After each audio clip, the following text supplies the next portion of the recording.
Fala galera, estamos começando mais um com fatos e argumentos e hoje a gente vai falar sobre um assunto que é: quais são as análises que você não pode deixar de fazer ao longo do mês? Solta a vinheta aí.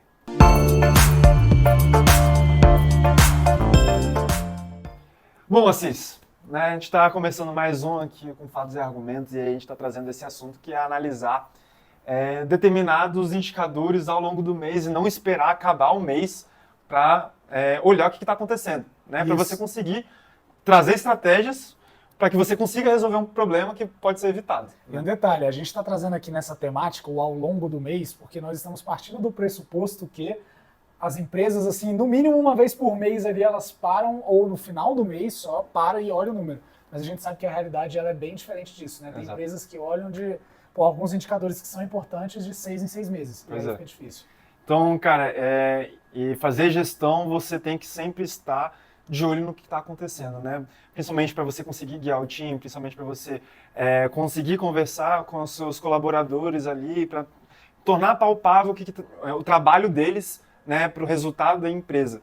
E quando você deixa de olhar essas informações, você não vai conseguir liderar também na sua empresa de uma forma geral, né? Você perde uma referência, né? Então, assim, às vezes você precisa dar uma orientação para o seu time, você precisa, né, traçar alguma estratégia ali para sua equipe que você está sem referência. Porque, cara, o que te ajuda a referenciar alguma coisa é você ter um dado, uma informação sobre uma determinada temática, e aí agora que eu vou traçar um planejamento estratégico para atingimento de alguma meta, alguma coisa do tipo, eu tenho que ter essa referência para essa temática. Caso contrário, a gente vai só sentar aqui, não estamos olhando para nenhum número, não estamos olhando para nada, e aí a gente vai tentar tirar um insight, ou pior ainda, vai ser o cenário em que a gente vai se reunir, né, muito espaçado, no final de cada mês, e aí sim que a gente vai pegar e vai falar, o que aconteceu nesse mês? Aí olha, pô, foi horrível. Cara, e agora você, com um super delay, tem que tentar se ajustar ao novo cenário. Ou até mesmo você vai sentar com sua equipe e aí você vai ter que puxar a planilha de vendas, você vai ter que puxar a planilha financeira, você vai ter que puxar a planilha de Customer Success e cada um vai falar o dado, talvez eles vão falar do mesmo indicador, mas com números diferentes. E aí o gestor vai olhar, mano, o que está acontecendo? O que a gente vai fazer? Tá um caos total, a reunião não é produtiva. E no final vocês vão falar, não, beleza, no próximo mês a gente resolve isso e vai deixar por isso mesmo novamente. E né? eu acho que é até engraçado porque em algumas empresas que a gente já prestou serviço, existia um trauma do dia do fechamento. Cara, o dia do fechamento era uma loucura porque você do nada tinha que parar tudo que você está fazendo das suas atividades e falar assim, ok, agora eu vou abrir todas as planilhas e eu vou fechar o mês. Eu vou fechar o mês em relação aos indicadores financeiros, eu vou fechar o mês em relação a indicadores comerciais. Então, no geral, chegava esse dia D, que era o dia do fechamento, e a empresa inteira parava. Você tentava marcar uma reunião que era importante sobre alguma temática, e essa pessoa simplesmente ela não podia te atender, porque ela tinha que ficar sentada ali, consumindo 75 mil planilhas, para tentar fazer o número bater e ter um diálogo ali eficiente com as demais áreas. Exato. E assim, quando você faz gestão, você tem que olhar para diversos indicadores, mas tem alguns que você não pode deixar de olhar, acho que pelo menos semanalmente. Né, para você entender o que está acontecendo dentro da sua empresa e você, pelo menos, tentar gerar uma ação ali estratégica, uma ação operacional para mudar o cenário ao longo do mês ainda, antes do mês fechar. Né? E aí a gente juntou alguns indicadores na área financeira, na área comercial, na área operacional também, em relação ao atendimento de clientes. E, cara, eu acho que vai mudar a visão do gestor e eu quero que você tenha, gestor e dono de negócio, o entendimento que você pode ter esses indicadores de forma até diária, né? Nem semanal. A gente utiliza de ferramentas de Business Intelligence justamente para você conseguir tangibilizar a sua gestão de uma forma muito mais assertiva e você conseguir liderar a sua empresa de fato e não apenas ficar no achismo, né? Perfeito. E assim, quando a gente traz essa temática, eu acho que agora a gente já pode pensar em alguns indicadores desses que você mencionou, mas, por exemplo, dentro do financeiro. Cara, então a gente está pensando aqui no financeiro e o que acontece no dia D do fechamento do financeiro. Cara, todo mundo verificando se a DRE ali está fechada certinho, se não faltou alguma conta inadimplente. Cara, será que você vai olhar para sua inadimplência só no final do mês? Pô, você precisa ter uma previsibilidade ali do seu caixa. E é já essa primeira métrica que a gente traz, que é a questão do caixa. Cara, não vai deixar para olhar o seu fluxo de caixa no final de um período longo.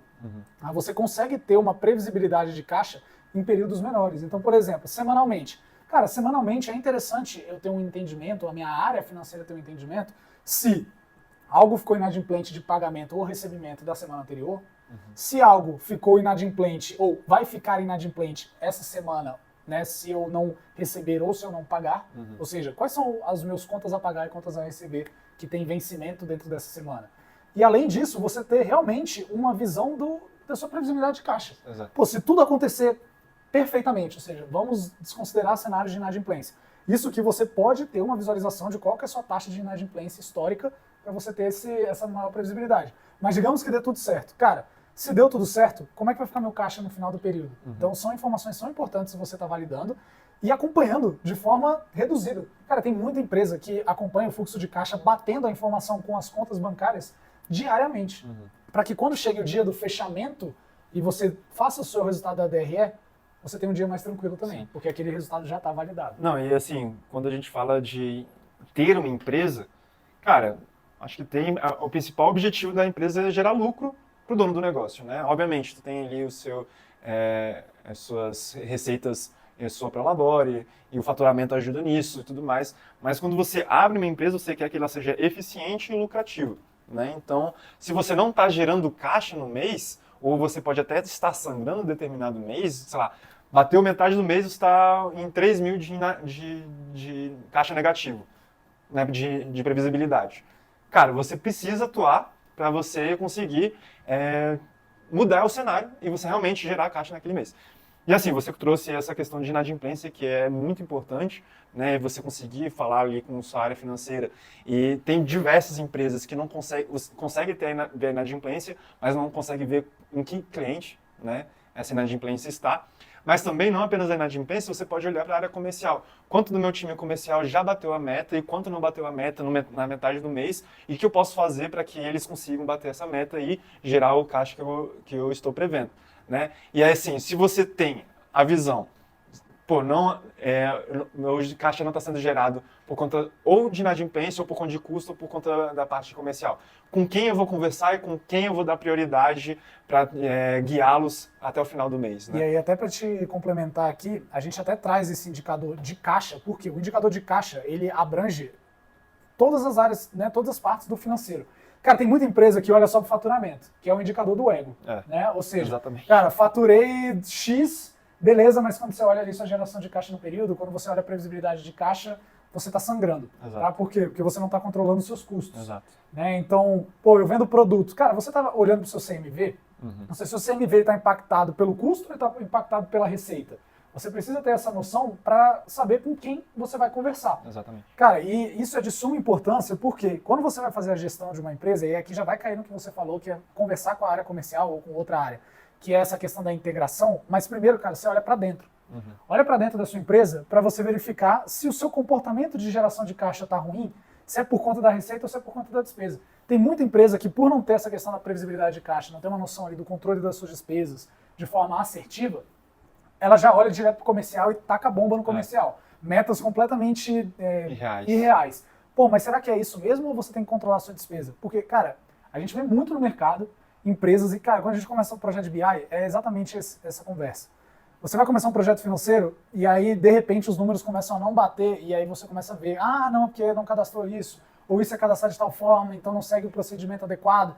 Cara, se você aplica a inteligência de Business Intelligence ali, né, aplica o BI, você muda o seu processo de registro da informação, você muda a cultura das suas pessoas e você toma a decisão mais fácil. E aí você vai conversar lá com o comercial, beleza, pode ser que o problema realmente seja do comercial e ele precise bater a meta. Mas isso você já vai estar acompanhando. E tem até só para finalizar esse assunto, eu vi uma frase muito engraçada até. Custo é que nem cortar unha. Sempre tem que estar cortando. Exatamente. Porque, né, cara, se você não está gerando caixa, tem algum problema. Você precisa estar acompanhando. É muito simples, cara. A sua receita, ela vem de algumas deduções, né? Então, R$1 de receita, olhando para o seu caixa, não é a mesma coisa do que R$1 de corte de gastos. Exato. R$1 de corte de gastos te dá R$1 a mais na sua geração de caixa ali do período. Exato. Daí tem outro ponto, né, que é o segundo indicador que a gente quer trazer aqui, para olhar a produtividade da equipe. E a produtividade é medida de diversas maneiras diferentes, né, dependendo tanto da sua regra de negócio quanto do departamento que a gente está olhando, né. Mas como a gente começou olhando para a geração de caixa e a gente entende que ter uma empresa é gerar lucro, Cara, o próximo departamento que a gente vai olhar é o departamento comercial. Quanto sua equipe está sendo produtiva e onde, se ela aumentou ou decresceu em relação à semana passada ou a um período anterior. Né? Para que a gente consiga entender os motivos do decrescimento ou até o crescimento, para que ou a gente melhore ou a gente continue melhorando. Né? Exato. Então, a produtividade é algo que você precisa estar medindo semanalmente ou até diariamente com a sua equipe comercial. Entender quantas ligações estão sendo feitas, entender quantas reuniões estão sendo geradas, entender quantos leads estão sendo gerados ou até quantos números de novos prospects o seu time comercial está trazendo para a sua empresa. E aí, assim, você vai conseguir conduzir, não, se meu número de leads diminuiu em relação ao mês passado, ou eu vou conversar com o meu SDR ou o meu marketing, ou se o meu fechamento diminuiu, eu vou conversar ali com o meu close. E assim você vai conseguindo guiar a sua equipe comercial. Né? E eu acho que é interessante o seguinte, porque essa visão é uma visão bem macro, mas que para que você possa acompanhar, né, no decorrer do mês, a gente pode estar tratando de algo um pouco mais operacional. Então, você tem essa visualização macro, mas é importante você detalhar, cara, como é que está o comparativo dos vendedores? Exemplo, você tem um vendedor que tem uma performance que está discrepante de outro, ou o comportamento dos vendedores como um todo está um pouco aleatório. Uhum. Então, por exemplo, cara, tem um vendedor que tem um lead time X, o outro tem um lead time Y que não tem nada a ver com X. Cara, o seu processo comercial talvez ele não exista, na verdade. Uhum. Porque cada um tá fazendo cada um por si, cada um faz do seu jeito. Então, medições de desvios de algumas variáveis são importantes para você identificar se o seu processo comercial, se a cultura ali da área de vendas está bem implementada. Uhum. Porque às vezes você pode não estar convertendo por isso. Sim. E quando a gente fala de área comercial, é muito sobre cultura também. Todas as áreas comerciais de alta performance têm uma cultura muito bem enraizada. E algo legal de você trazer esses comparativos, né, de lead time, de conversão em determinada etapa e tudo mais, é você trazer os melhores vendedores para eles darem um certo treinamento, compartilhar o que estão fazendo, porque, cara, como vendedor ali, ele vai se sentir valorizado e falar que, realmente meu trabalho está impactando toda a equipe, eu estou conseguindo aqui me desenvolver e tudo mais. E isso você só consegue fazer se você conseguir olhar os dados históricos e acompanhar isso de uma forma mais minuciosa durante o dia a dia. Se você olha isso só para o final do mês, acabou. E você como gestor, cara, por exemplo, você pode ter um vendedor que dentro do processo de vendas que vocês verificaram ali, que é o processo de vocês, algum vendedor começou a tomar alguma estratégia dentro da negociação que começou a aumentar a conversão dele. Cara, você não precisa esperar que o vendedor seja proativo de mostrar para a equipe, olha pessoal, eu comecei a fazer isso e deu certo. Uhum. Não, você como gestor, você está avaliando isso, você vê que essa pessoa teve um pico ali de conversão durante um período, você vai conversar com ela, cara, o que foi que aconteceu? Uhum. O lead chegou tão quente ao ponto de você só ter convertido ou você adotou algum processo diferente? Não, adotei um processo diferente. Vamos reunir a nossa equipe então para a gente conversar sobre isso, entender o que foi que você fez, por que isso está convertendo mais, porque às vezes a gente ajusta o nosso processo para adotar essa nova estratégia. Perfeito. Agora, o terceiro indicador que a gente quer trazer aqui é muito mais voltado para a retenção de clientes, né? Porque, acho que é uma máxima dentro dos negócios que é muito mais caro você adquirir um novo cliente do que você manter ele dentro da sua empresa, né? E existe um indicador que é muito impactado, né, nessa retenção, que normalmente não é acompanhado semanalmente ou diariamente, mas que é muito importante para você entender a saúde da sua empresa, que é o LTV, né, o quanto de lucro um determinado cliente, um único cliente, está gerando para você.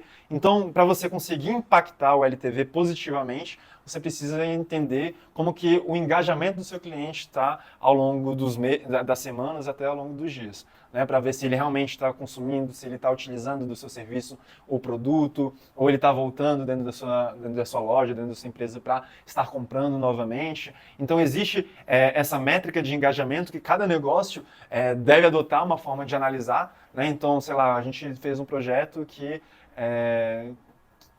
o engajamento é determinado pelo número de vezes de acesso à plataforma, ou quantas vezes ele acessa e faz uma determinada atividade. Mas, por muitas vezes, quando a gente está olhando para uma loja comercial, num PDV, é mais interessante ele ver o RFV, qual é a recência dele e qual é a frequência de ida, né, desse cliente. Então, é importante você metrificar e acompanhar, mas a gente entende que cada modelo de negócio vai ter a sua regra para identificar esse engajamento. Né? E essa questão que é esse Customer Success, né, é você realmente, além de ter essa noção, durante o mês, cara, o que eu posso fazer durante o mês para pegar esses números e entrar em contato com o meu cliente para, cara, aumentar o engajamento dele ali. Então, por exemplo, eu não preciso, dentro do primeiro exemplo que você trouxe, né, que é a questão dos acessos à plataforma. Pô, eu sou uma empresa que eu tenho uma plataforma e eu recebo de acordo com acessos à plataforma. Cara, eu não preciso esperar o último dia do mês para verificar que pessoas não acessaram. Não, eu posso olhar comportamento de tendências de acesso das pessoas e verificar se ela já era para ela ter acessado ou não, ali mais ou menos no meio do mês. Ah, não era para ter acessado. Pô, beleza, mas eu vou fazer alguma atividade ali para ver se essa pessoa engaja. Não, essa pessoa já deveria ter acessado e ela não acessou. Cara, eu preciso fazer uma estratégia mais forte com ela. Ou questões que você trouxe ali no segundo exemplo do RFV. Cara, eu tenho um produto ali de recorrência, ou tenho um produto que uma pessoa ela vai comprando com frequência no tempo. Eu tenho um produto de recorrência e eu vejo que um determinado perfil de cliente meu não está comprando mais. Pô, eu preciso olhar para esse cliente de uma forma diferente que eu estou olhando para o cliente que está comprando sempre, ticket alto.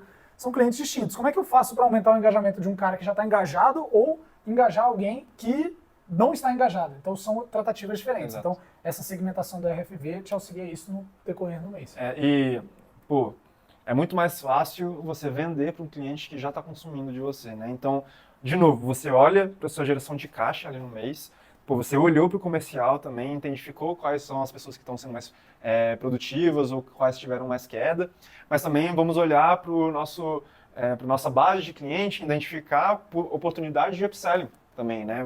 Aquela cliente que está mais engajado, certamente ela vai ter mais propensão de gastar de novo ali contigo e você gerar receita ali para o seu negócio visando a geração de caixa, né? Então tudo está muito interligado, só que, cara, se você deixar de analisar esse tipo de indicador só no final do mês ou só a cada final de trimestre, cara, não vai fazer sentido porque você não está criando planos estratégicos para você realmente trazer maior eficiência para o seu negócio, né? Você vai ficar ali, não vai ser proativo, você vai deixar as coisas fluírem e não conseguir ser assertivo na comunicação com a sua equipe do que realmente deve fazer ali para cada área. Perfeito. E é assim, dentro aqui do exemplo que você trouxe, esse exemplo, né, essa linha de raciocínio que a gente trouxe aqui, ela é muito voltada para a parte de receita. Mas bem como a gente falou no início da área financeira, você pode estar olhando para os seus custos também, para as suas despesas.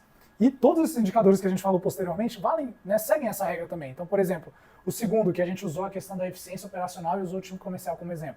Cara, eu poderia usar a eficiência operacional de quem é meu custo direto ali, ou seja, de quem está prestando o serviço. Cara, hoje eu tenho custos para minha prestação do serviço. Pô, eu vou conversar com o meu operacional para ver o seguinte. Cara, existe algum cenário que a gente consiga reduzir alguma ferramenta que a gente usa ou está obsoleta e que a gente tem custo em relação a isso? Existe algum cenário que a gente possa reduzir custo, por exemplo, de pessoas? Isso é comum. Pô, será que a quantidade de pessoas que eu tenho hoje na minha equipe, ela atende a minha demanda? Ou seja, será que eu estou com pessoas sobrando? Isso eu consigo medir através de entregas de atividades, né, indicadores de desempenho pessoal de cada um dos colaboradores, porque por vezes você pode ter cortes vinculados à diminuição da sua carga de trabalho ali. Então, tudo isso que a gente mencionou dentro dessa história que você trouxe em relação às receitas, ela também se aplica às despesas. Né? Então, tudo está muito conectado, porque você precisa olhar para dentro, você olha para o financeiro, dentro dessa questão da previsibilidade do caixa, e aí você consegue atuar operacionalmente nas demais áreas, tanto em termos de receita quanto em termos de despesa. Porque aí, durante o mês, você conduziu a sua empresa de uma forma eficiente e com uma referência, né? Você usou dados, você teve essa referência, e aí sim, você ter feito isso vai fazer com que alguns indicadores que são extremamente importantes, como por exemplo a DRE, ela esteja muito bem ajustada e ela te entregue valores ali esperados. Tá? Porque por muitas vezes, a gente já ouviu isso de alguns clientes que a gente faz um projeto, né, financeiro, tem ali o fluxo de caixa, tem a DRE. Tá, o cara olha para mim e fala, pô, eu não vou olhar a DRE todo dia. Beleza, eu sei disso. Eu sei que você não vai olhar a DRE todo dia. Mas não adianta de nada com você entrar com esse pensamento e aí você não olhar nada do financeiro durante o mês para olhar o financeiro só no momento que você for olhar a DRE. Não funciona dessa forma, porque você precisa ter o seu fluxo de caixa muito bem ajustado, né, o seu regime de caixa ali muito bem adaptado ali ao seu cenário, para que aí quando você vai olhar a sua DRE no final do período, você tenha um resultado satisfatório. E tudo isso é possível de fazer com uma estrutura de BI muito bem definida que permita você ter essa velocidade, né? Se você não tem essa velocidade, você vai ficar que nem a gente comentou no começo.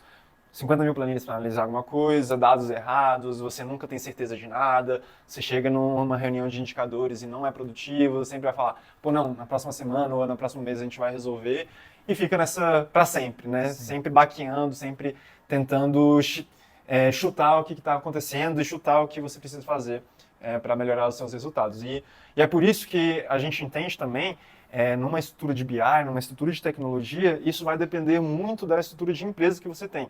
Se você tem uma empresa menor, cara, você com Excel, com as primeiras análises que um sistema te entrega, é possível de você acompanhar e tudo mais. Obviamente, você consegue melhorá-los, né, com algumas estratégias que até o próprio BI permite você ter. Então, estava conversando com o dono de uma academia, pô, eu tenho esses sistemas aqui, mas gostaria de fazer outras análises. Cara, exporta tudo para Excel, coloca numa pasta, conecta o Power BI e faz as primeiras análises, né? E já começa a correlacionar as informações. Talvez o BI, assim, uma API, uma estrutura de um banco de dados, cara, é um custo que você, com Excel, você consegue tirá-lo, né? E consegue resolvê-lo. Isso a gente está tratando de uma empresa, né, de pequeno porte que está tendo o seu começo ali. Porque quando você adota essa estratégia, você também padroniza, né? Porque, bem como a gente comentou, cara, às vezes você tem 50 mil planilhas para olhar ao mesmo tempo. Só que, cara, se você está usando planilhas como fonte de dados para o BI, aquelas planilhas, não adianta você dar um jeitinho de ir numa coluna e botar um sino, não sei o quê. Não, aquela planilha, ela tem que ficar daquele jeito e ninguém mais toca. Exato. Então fica mais tranquilo de você gerenciar. Padronizado. Então, cada cenário de empresa vai ter a sua estrutura que vai atender e vai solucionar e vai te permitir fazer a gestão conforme você precise ali, né? E é por isso que a gente desenvolveu um novo serviço, um novo produto que chama Board de Dados, porque existem diversos empresários ou gestores ou até próprios colaboradores que o empresário sabe que está tentando implementar ali dentro do seu negócio. Só que, cara, você tem que olhar para estrutura de tecnologia, você tem que olhar para ferramentas de BI, você tem que olhar para sistemas, você tem que olhar para a cultura das pessoas que vão registrar as informações. São diversas variáveis que, para uma pessoa que está começando nessa área, ela não tem o total entendimento. Então, esse board de dados tem o intuito de trazer pessoas que estão nesse contexto, nessa jornada, e a gente fazia, através de uma metodologia de Mastermind, direcionamentos estratégicos, tanto da parte estratégica, em questões de negócio, mas também partes técnicas, em que ferramentas utilizar, como utilizar, para vocês serem assertivos e vocês terem essa gestão que esse negócio precisa. E é por isso que eu vou deixar o link aqui do board de dados na descrição, se você tiver interesse. A gente vai lançar a primeira turma já agora na segunda semana de abril. Cara, vai ser muito fera, vai ser um momento muito rico de troca de network também, troca de experiência, vai ser pessoas de áreas diferentes se conectando, então vai ser super legal. E se você tiver interesse, se inscreva para a próxima turma e para você entender também, né, em que momento sua empresa está, vou deixar o link também para você fazer o F-Score, que é o Índice de Maturidade de Gestão de Dados da sua empresa. E com 9 perguntas a gente já consegue identificar em que nível você está, de 1 a 5. Normalmente a gente encontra empresas no nível 2, mas quando você preencher, você já recebe esse resultado por e-mail. Tá? Então você vai deixar esse link, preenche rapidinho também e você já vai conseguir ter um direcionamento bem legal aí para o seu negócio. E se você gostou desse conteúdo, cara, clica ali em compartilhar, clica em curtir, manda isso para as outras pessoas, deixa nos comentários alguns temas que vocês querem que a gente traga aqui e que a gente debata, né, no nosso canal com fatos e argumentos, e vejo vocês no próximo vídeo. Valeu, pessoal! Valeu!